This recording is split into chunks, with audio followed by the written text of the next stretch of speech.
This is Saugeen Times on Saturday, February the 19th, 2022.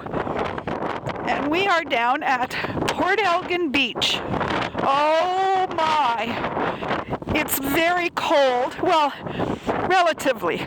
It's -7, but it's almost -20 with the wind chill. And let me tell you, there's a wind. Oh my goodness. It's hard to even stand up. Oh, it is, we've been told, an Alberta clipper has come across Lake Huron.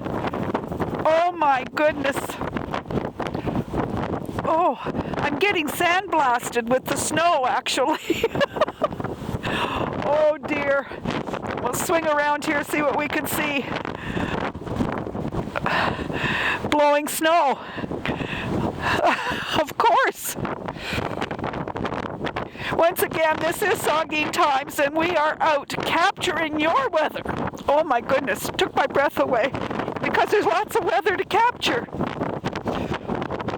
Oh, it's Saturday, February the 19th, 2022 in Port Elgin, Saugeen Shores on beautiful, but definitely frozen, for the most part, Lake Huron.